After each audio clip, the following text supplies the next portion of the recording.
Hi guys, welcome back. So today I'm going to be showing you how to make Nutella Flapjacks. Let's begin. To get started on the recipe, you'll want to grab yourself a medium-sized heat-proof bowl, and into that place all of your golden syrup, followed by the butter and then the light brown sugar. Place this into the microwave on a medium-high heat and melt everything together for around 2 to 3 minutes, or until everything is melted once mixed and combined. Then into a larger bowl you'll want to place all of your oats, followed by the cocoa powder, and combine the two together until they are well combined. I use a spatula, but feel free to use a whisk, whatever works best for you. Then you can go ahead and pour in the wet ingredients over the dry and fold everything together until it's well combined.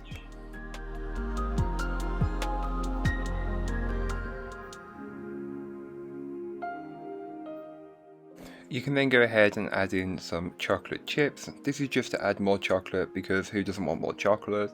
Then just fold those in until they are fairly distributed throughout the mixture. Then grab yourself a 9-inch square cake tin which has been lined and add in around half of your mixture. Then spread and level it out as best as you possibly can.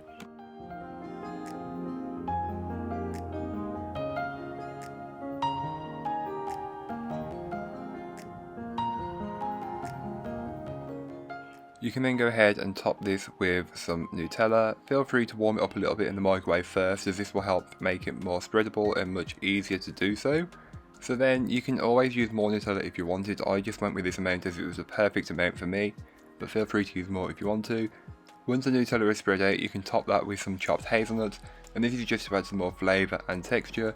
It's not necessary, but feel free to use them as I have. Then on top of that, you can go ahead and finish with the oat mix of the flapjacks, and you want to get this as level as possible. You may be able to see a few bits where the hazelnuts have worked their way through. Don't worry, it's fine, just spread and level that out until you've got a perfect layer. Then place into your oven and bake off, allow to cool before you cut it. Then later on you can cut it, and here I am cutting mine up. I went with 9 generous portions, but feel free to cut it into more or less, whatever works best for you.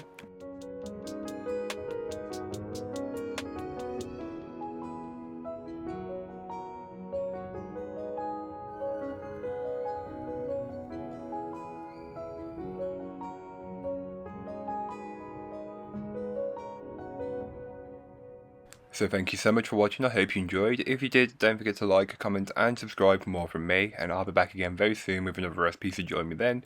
In the meanwhile, don't forget to check out the description. There'll be a link to this recipe, a link to my blog, and links to all of my social medias. But that's all for today. I hope you enjoyed. Bye guys.